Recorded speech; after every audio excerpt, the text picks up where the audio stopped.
चलिए इस बीच आपको एक बड़ी खबर बता दें। बड़ी खबर जम्मू कश्मीर से, जहां जम्मू कश्मीर सुरक्षा बल का सर्च ऑपरेशन लगातार जारी है। सेना पर हमले के बाद सर्च ऑपरेशन चल रहा है। राजौरी में आतंकियों की तलाश हो रही है। जम्मू कश्मीर में सेना की गाड़ी पर हमला हुआ और आतंकी हमले में सेना के 4 जवान शहीद हो गए। इसके बाद से लगातार इलाके में सर्च ऑपरेशन चल रहा है। पुंछ राजौरी में सेना का सर्च ऑपरेशन अभी भी जारी है। आपको बता दें कि 4 जवान जिनकी शहादत हो चुकी है।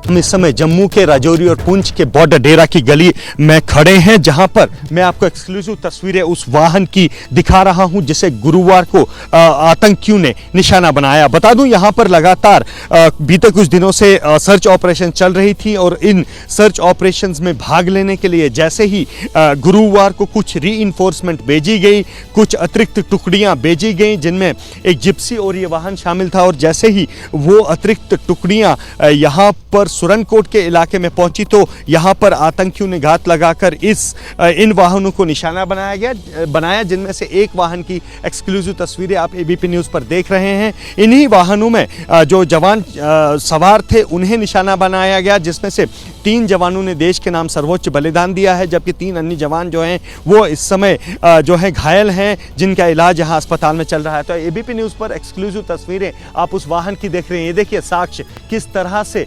वो गोलियां जो आतंकियों द्वारा दागी गई वो यहाँ सामने स्पष्ट आपको सामने शीशे पर दिखाई देंगी। यही वो वाहन है जिसे अब टो करके यहाँ लाया गया है। और फिलहाल इस घटना के बाद लगातार यहाँ पर जो है सेना की तरफ से ऑपरेशंस तेज किए गए हैं और लगातार यहाँ पर जो है सेना उन छिपे हुए आतंकियों को ढूंढ निकालने के लिए ऑपरेशंस कर रही है। तो देखिए अब से थोड़ी देर पहले की रिपोर्ट आप देख रहे थे। अजय मेरे सहयोगी वहां से ग्राउंड की तस्वीरें दिखा रहे थे, लेकिन इस वक्त डेवलपमेंट वहां पर क्या है इस पूरे मामले पर ये बताने के लिए अजय बाचलू हमारे साथ जुड़ चुके हैं ग्राउंड से। अजय, क्योंकि 4 जवान हमारे शहीद हो गए, आज वहां पर सर्च ऑपरेशन अभी भी जारी है।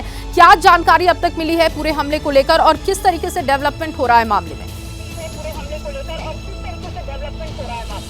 देखिए, अगर जानकारी की बात करूं तो गुरुवार की बात है, यहाँ पर लगातार सुरक्षा बलों को ये इनपुट्स मिल रहे थे कि ये जो घने जंगल का इलाका है, मैं कैमरामैन से कहूँगा पहले आपको जंगल दिखाएं। ये वो घने जंगल हैं जिनमें लगातार यहाँ पर आतंकियों के लिए पनाहगाह माना जाता है। इन्हीं जो जंगलों में जो है वो आतंकी छिपे थे और लगातार सुरक्षा बलों के निशाने पर भी ये आतंकी बीते 1 साल भर में रहे हैं। तो इसी सिलसिले में कुछ दिन पहले सुरक्षा बलों को इनपुट्स मिले थे, हार्डकोर इनपुट्स मिले थे कि कुछ आतंकी यहाँ छिपे हैं, जिन्हें ढूंढने के लिए यहाँ पर सर्च और कॉम्बिंग ऑपरेशन चलाया गया। गुरुवार को जैसे ही इन्हीं ऑपरेशंस में हिस्सा लेने के लिए कुछ रीइंफोर्समेंट ट्रूप्स भेजे गए तो आतंकियों ने घात लगाकर उन ट्रूप्स पर हमला किया और 2 वाहनों को निशाना बनाया, जिनमें से एक जिप्सी थी और दूसरा एक बड़ा वाहन था जिसकी तस्वीरें हमने आपको दिखा दी।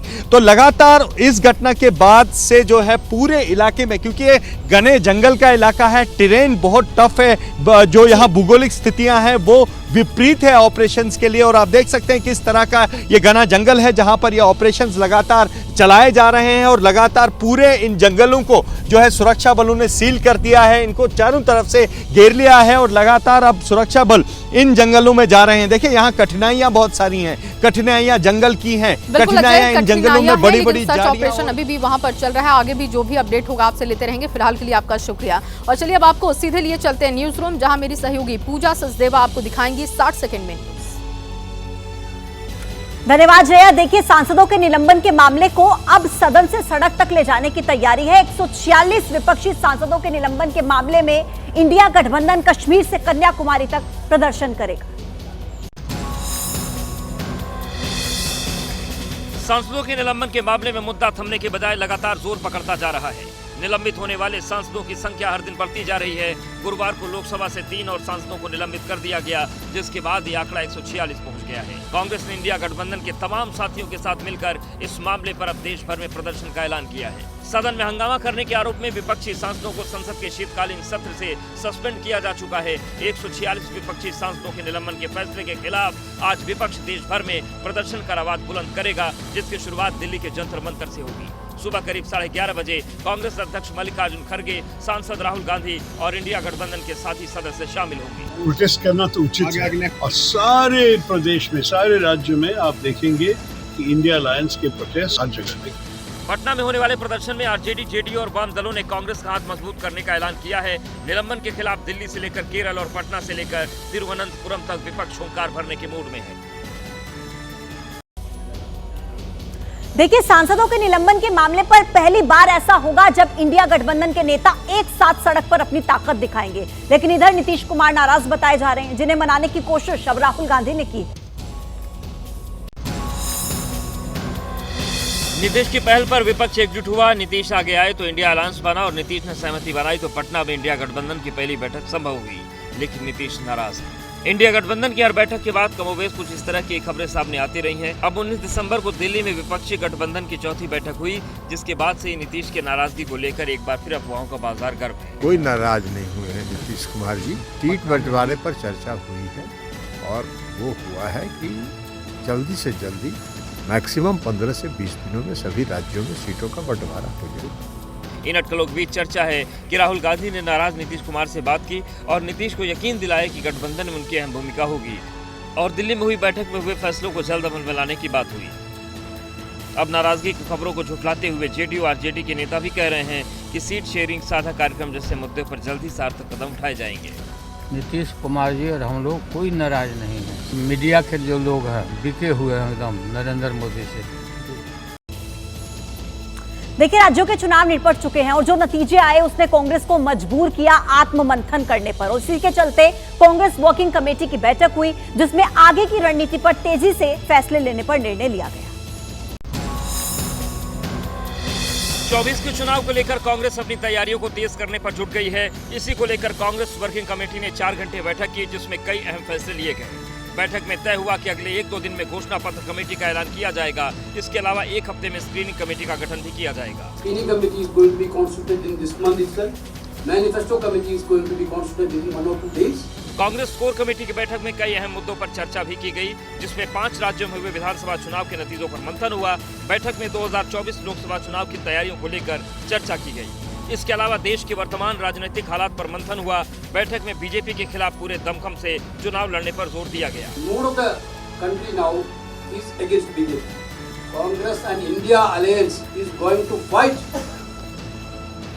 against this dictatorship and rule. Congress core committee की बैठक ऐसे वक्त में हुई जब उपराष्ट्रपति जगदीप धनखड़ की मिमिक्री का मामला मुद्दा बन चुका है। लेकिन इन सभी से दूर कांग्रेस ने 2024 के लिए पूरी तरह से कमर कस ली है। और देखिए, लोकसभा चुनाव की तैयारियों में जुटी कांग्रेस ने फिर से एक बार मास्टर स्ट्रोक खेला है। 24 के चुनाव से पहले राहुल गांधी फिर से एक बार भारत जोड़ो यात्रा निकालेंगे।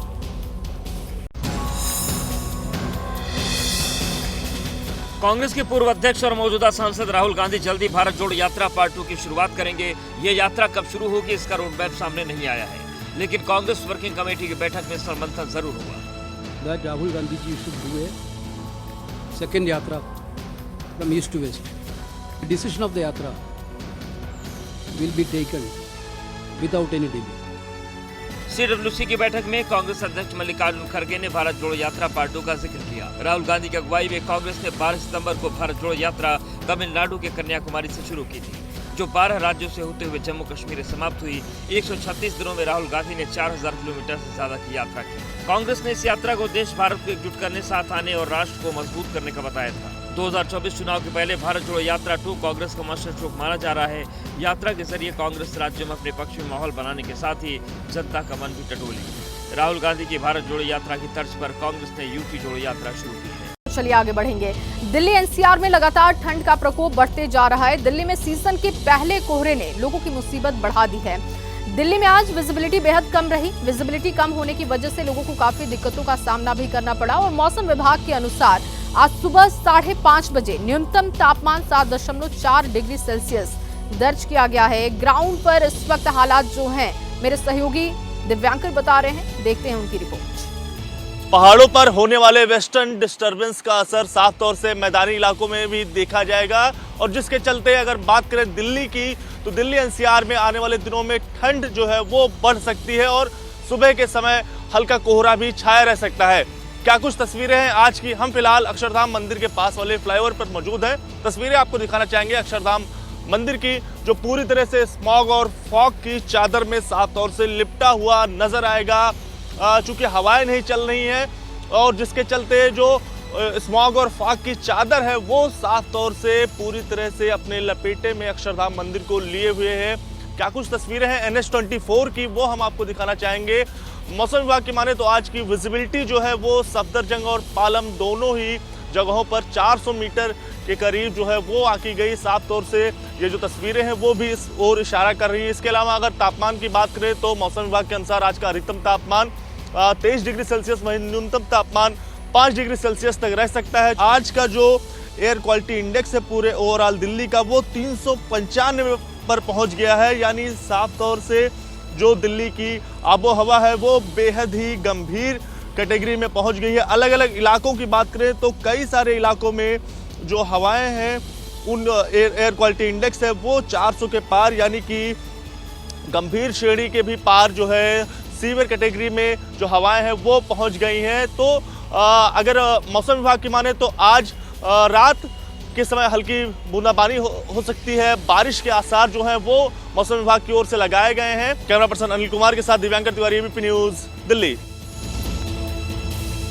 और चलिए अब देख लेते हैं आज का स्पेशल सेगमेंट। सीधे लिए चलती हूँ आपको मेरी सहयोगी पूजा के पास।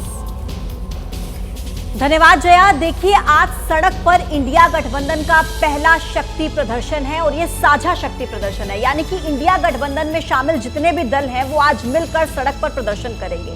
मुद्दा है 146 सांसदों के निलंबन का।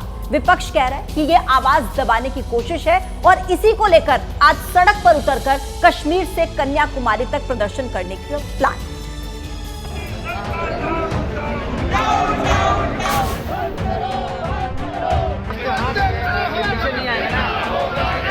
एक हफ्ते से ज्यादा वक्त हो गया, संसद परिसर में रोज ऐसा ही नजारा दिखता है।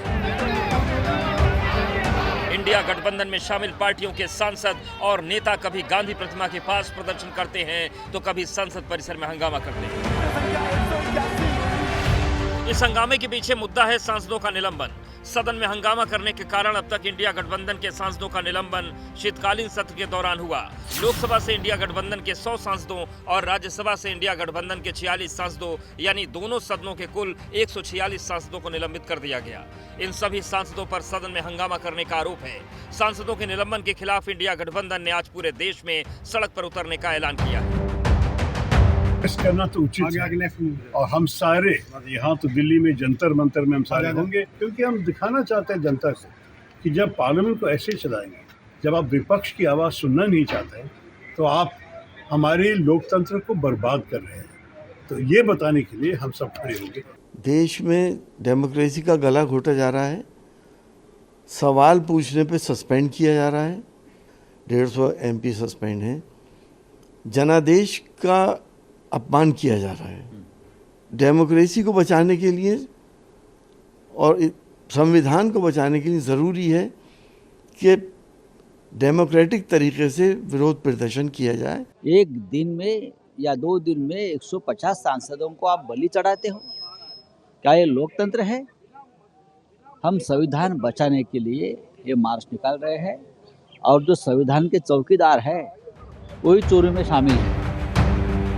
सांसद के निलंबन पर विरोध प्रदर्शन के बहाने पहली बार इंडिया गठबंधन सड़क पर अपनी ताकत दिखाएगा। गठबंधन में शामिल सभी पार्टियों के लिए ताकत दिखाने का यह पहला मौका है, इसलिए हर पार्टी ने अपने हिसाब से पूरी तैयारी की है। दिल्ली में जंतर मंतर पर सुबह 11:30 बजे प्रदर्शन शुरू होगा। जंतर मंतर के प्रोटेस्ट में मल्लिकार्जुन खड़गे, राहुल गांधी और इंडिया गठबंधन के तमाम दिग्गज शामिल होंगे। पटना में सुबह 11 बजे आयकर गोलंबर से प्रदर्शन मार्च की शुरुआत होगी। इस प्रदर्शन में बिहार RJD के मुखिया जगदानंद सिंह, बिहार JDU के अध्यक्ष उमेश कुशवाहा समेत बिहार के दिग्गज नेता शामिल होंगे। यूपी में प्रदर्शन की कमान समाजवादी पार्टी के हाथ में होगी। सुबह 11 बजे से 1 बजे तक समाजवादी पार्टी सभी जिला मुख्यालयों पर धरना देगी। केरल में कांग्रेस के नेतृत्व वाली UDF सड़क पर उतरेगा। तिरुवनंतपुरम में UDF नेता राजभवन के सामने प्रोटेस्ट करेंगे। पश्चिम बंगाल में प्रदर्शन के बहाने TMC अपनी ताकत दिखाएगी तो पंजाब, दिल्ली में आम आदमी पार्टी के कार्यकर्ता सड़क पर उतरेंगे। इस प्रदर्शन के बहाने इंडिया गठबंधन पार्टियों के बीच सड़क पर तालमेल दिखेगा। वही ये संदेश देने की कोशिश भी है कि गठबंधन के सांसदों को सस्पेंड कर विपक्ष की आवाज दबाने की कोशिश हो रही है। हम डेमोक्रेसी में बात करना हमारा हक है और लोगों के भावना को पार्लियामेंट में बताना पार्लियामेंट मेंबर्स का कर्तव्य होता है। वो हम कर रहे थे। सिक्योरिटी ब्रीच कैसा हुआ, कौन उसके लिए रिस्पॉन्सिबल है और क्यों ऐसा हुआ, इसके बारे में आप सदन को बताइए। 150 सेल्फीज को सदन के बाहर निकलने का हिस्टोरिक काम ये दोनों सदन में हुआ था। सदन में आकर बात करने की आवश्यकता कैसे थे, इन सभी लोगों को निकाल दिया। भारतीय जनता पार्टी के लोग तो हमेशा झूठ बोलते हैं। अब कल को अगर कहीं पर किसी की आलोचना भी हो जाए, आजकल जो आदमी अपनी आलोचना सुनता कोई बड़ा हो। कश्मीर से कन्याकुमारी तक एकता का संदेश देने वाले इस प्रदर्शन से पहले इंडिया गठबंधन में फूट की खबरें भी सुर्खियां बन गई हैं। खबरें आई कि दिल्ली में हुई गठबंधन की बैठक के बाद नीतीश नाराज हैं। इन अटकलों के बीच चर्चा है कि राहुल गांधी ने नीतीश कुमार से बातचीत की। राहुल ने नीतीश को यकीन दिलाया कि गठबंधन में उनकी अहम भूमिका होगी। दिल्ली में हुई बैठक में हुए फैसलों को जल्द अमल में लाने की बात हुई। अब नाराजगी की खबरों को झुठलाते हुए जेडीयू आरजेडी के नेता भी कह रहे हैं कि सीट शेयरिंग, साझा कार्यक्रम जैसे मुद्दों पर जल्द ही सार्थक कदम उठाए जाएंगे।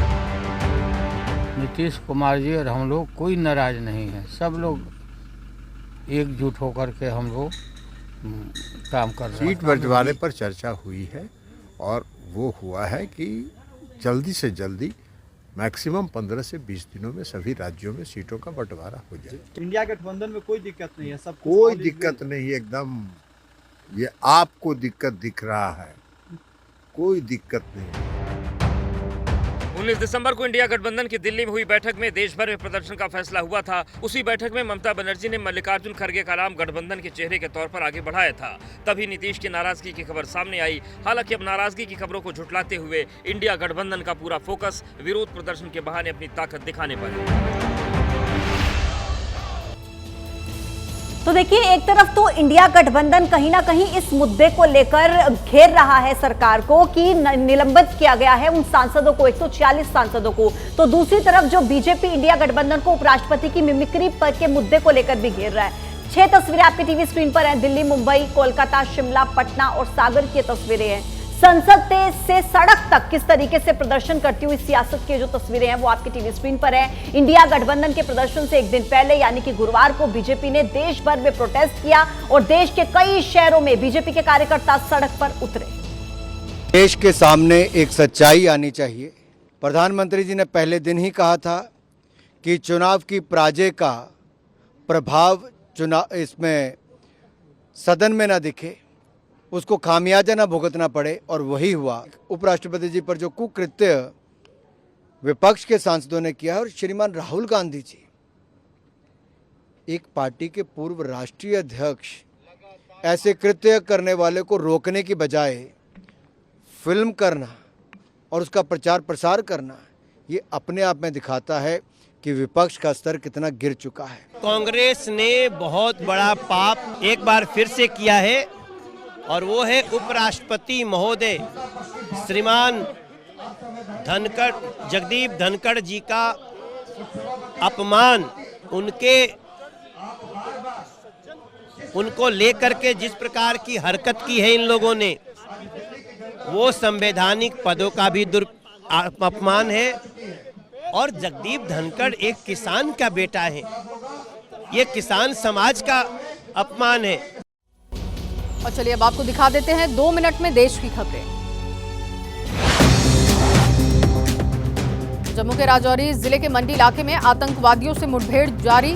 फायरिंग में सेना के 4 जवान शहीद, 3 सैनिकों का इलाज जारी।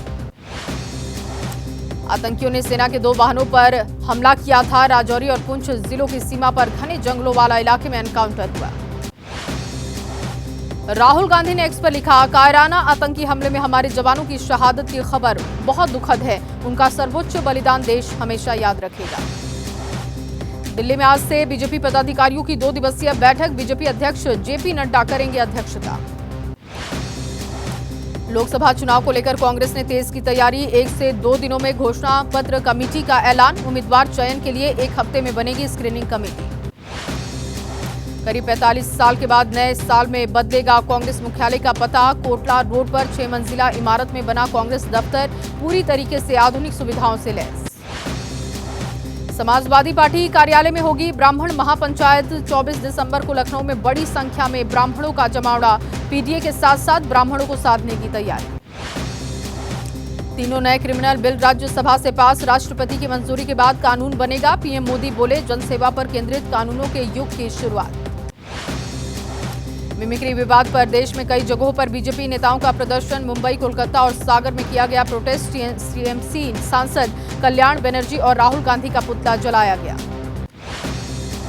मिमिक्री विवाद को लेकर राजस्थान के जाट समाज और किसानों में गुस्सा। भरतपुर में जाट महासभा की मांग। टीएमसी के सांसद देश के सामने माफी मांगी। इंडिया गठबंधन की बैठक में नीतीश के नाराज होने की खबर। लालू यादव ने कहा, नीतीश और मैं नाराज नहीं, मीडिया के लोग बिके हुए। लुधियाना में पंजाब कांग्रेस के नेताओं का धरना। आप सरकार के विरोध में प्रदर्शन। कहा, हाईकमान को नहीं करना चाहिए आपसे समझौता। विपक्ष के इंडिया गठबंधन पर प्रशांत किशोर का दावा। चुनाव नजदीक आते ही और दिखेगा विरोध। कहा, जनता को समझाने के लिए गठबंधन ने नहीं शुरू किया अपना कॉमन मिनिमम प्रोग्राम। दिल्ली में कोरोना के बढ़ते मामलों के बीच बढ़ाई गई आरटी-पीसीआर टेस्टिंग। दिल्ली सरकार कोविड से संक्रमित पाए गए नमूनों का जीनोम सीक्वेंसिंग कराएगी। महाराष्ट्र में 24 घंटे में मिले 11 नए कोविड एक्टिव मामले। महाराष्ट्र में कोविड मरीजों की संख्या 53। नए साल के सेलिब्रेशन पर लग सकता है कोरोना का ग्रहण। व्यवसायियों को सता रही चिंता। गोवा में मिले कोरोना के 23 एक्टिव मामले। और चलिए आज का एक और स्पेशल सेगमेंट देख लेते हैं और सीधे लिए चलती हूं मैं आपको मेरी सहयोगी पूजा के पास। देखिए, गुरुवार को भारतीय कुश्ती संघ के चुनाव के नतीजे आए। संजय सिंह कुश्ती संघ के अध्यक्ष चुने गए। अब इस रिजल्ट के बाद फिर से रेसलर्स और कुश्ती संघ का विवाद सामने आ गया। अप्रैल में तत्कालीन कुश्ती संघ के अध्यक्ष बृजभूषण शरण सिंह के खिलाफ धरना देने वाले पहलवानों ने प्रेस कॉन्फ्रेंस की। नाराज साक्षी मलिक ने प्रेस कॉन्फ्रेंस के बीच भी भावुक अंदाज में कुश्ती से संन्यास लेने का ऐलान कर दिया। मैं अपनी कुश्ती को त्यागती हूं और मैं आज के बाद कभी भी आपको वहां नहीं दिखूंगा।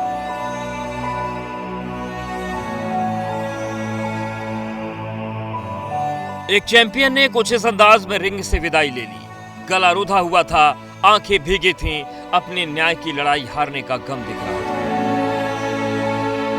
तो मैं अपनी कुश्ती को त्यागती हूं और मैं आज के बाद कभी भी आपको वहां नहीं दिखूंगा। भारतीय कुश्ती संघ के पूर्व अध्यक्ष रहे बृजभूषण शरण सिंह के खिलाफ लंबी लड़ाई लड़ने वाले इन पहलवानों को उम्मीद थी कि उनकी मेहनत जाया नहीं जाएगी।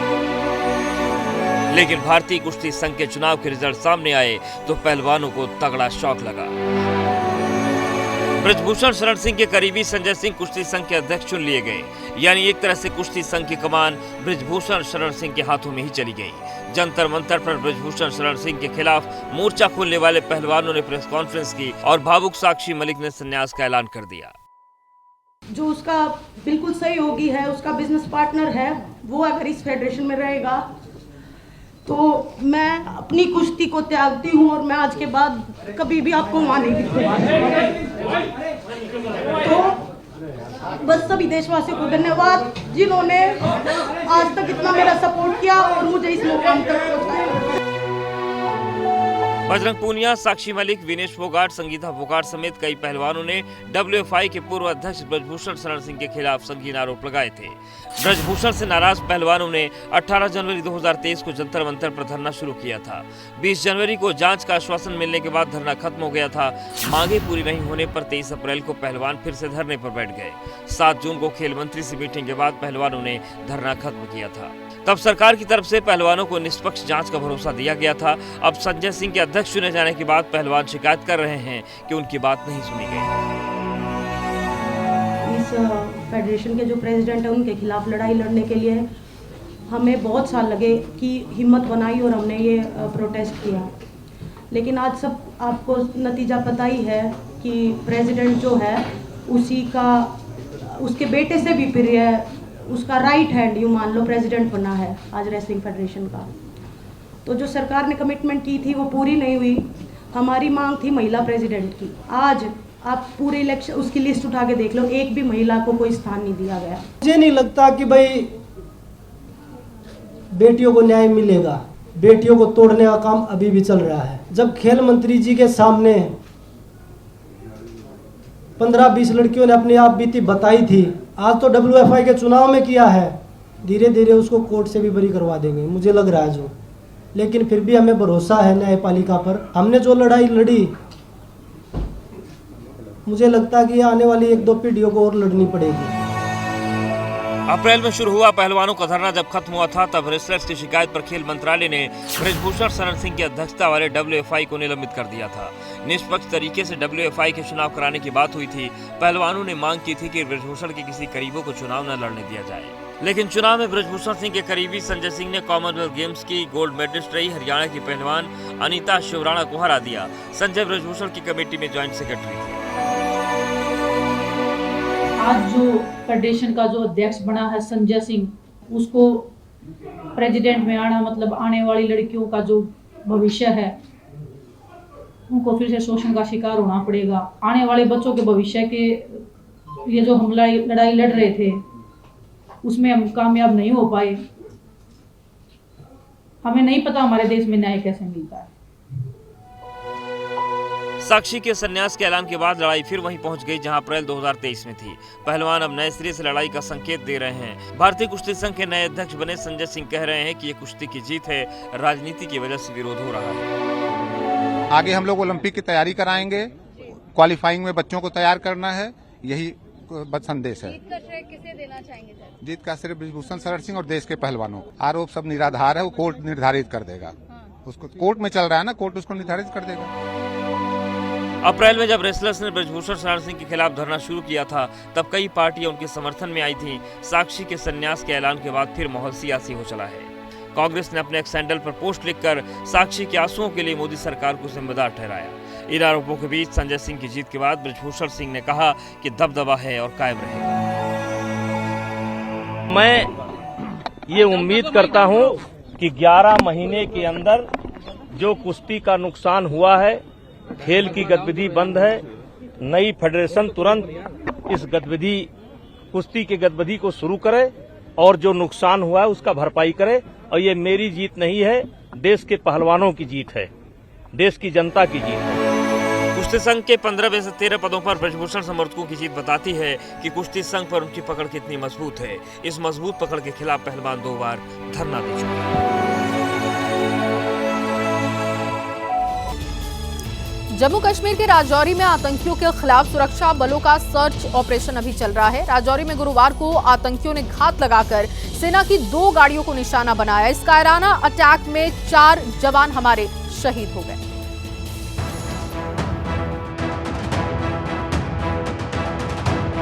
हाथों में हथियार लिए आतंकियों की तलाश में जुटे जवानों की ये तस्वीरें जम्मू कश्मीर के राजौरी की हैं। राजौरी में कायर आतंकियों ने गुरुवार को सेना की 2 गाड़ियों पर घात लगाकर हमला किया। हमला उस वक्त हुआ जब सेना के जवान थाना मंडी सुरनकोट रोड पर डेरा की गली इलाके से गुजर रहे थे। जवानों को लेकर सेना की गाड़ियां सुरनकोट और बपलियात जा रही थीं। 20 दिसंबर से पुंछ के थाना मंडी सुरनकोट की डेरा गली के इलाके में आतंकियों के खिलाफ सेना एक ऑपरेशन शुरू की थी। सेना के जवान उसी ऑपरेशन में शामिल होने जा रहे थे।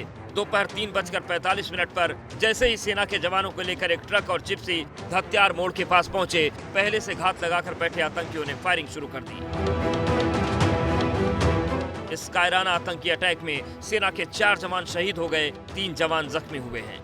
एबीपी न्यूज आप पहुंचा है ग्राउंड जीरो पर और हम इस समय जम्मू के राजौरी और पुंछ के बॉर्डर डेरा की गली में खड़े हैं, जहां पर मैं आपको एक्सक्लूसिव तस्वीरें उस वाहन की दिखा रहा हूं जिसे गुरुवार को आतंकियों ने निशाना बनाया। बता दूं यहां पर लगातार बीते कुछ दिनों से सर्च ऑपरेशन चल रही थी और इन सर्च ऑपरेशंस में भाग लेने के लिए जैसे ही गुरुवार को कुछ रीइंफोर्समेंट भेजी गई, कुछ अतिरिक्त टुकड़ियां भेजी गई जिनमें एक जिप्सी और ये वाहन शामिल था, और जैसे ही वो अतिरिक्त टुकड़ियां यहां पर सुरनकोट के इलाके में पहुंची तो यहां पर आतंकियों ने घात लगाकर इन वाहनों को निशाना बनाया जिनमें से एक वाहन की एक्सक्लूसिव तस्वीरें आप एबीपी न्यूज पर देख रहे हैं। इन्हीं वाहनों में जो जवान सवार थे उन्हें निशाना बनाया गया, जिसमें से 3 जवानों ने देश के नाम सर्वोच्च बलिदान दिया है, जबकि 3 अन्य जवान जो हैं वो इस समय जो है घायल हैं, जिनका इलाज यहां अस्पताल में चल रहा है।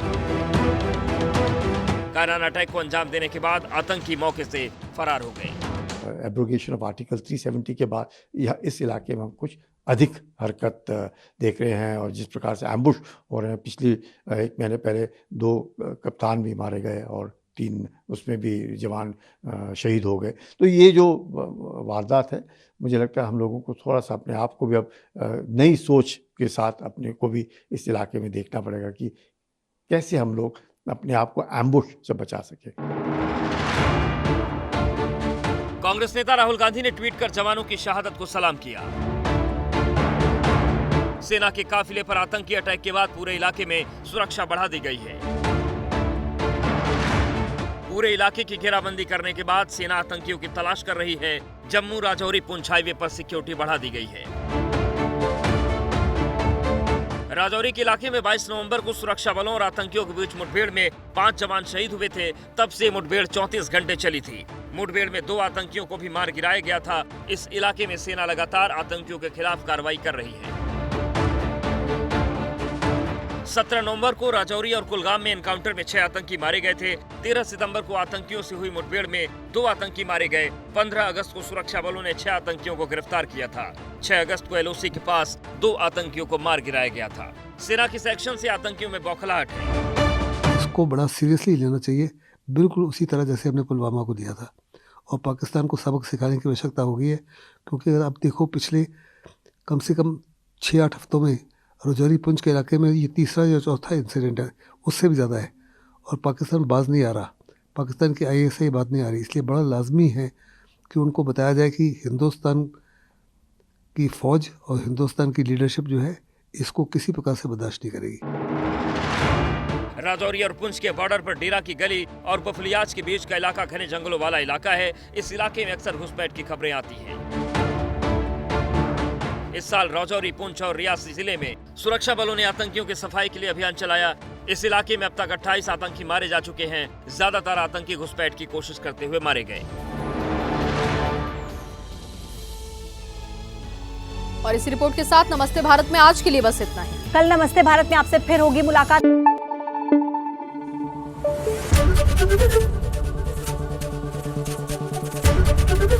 ABP न्यूज आपको रखे आगे।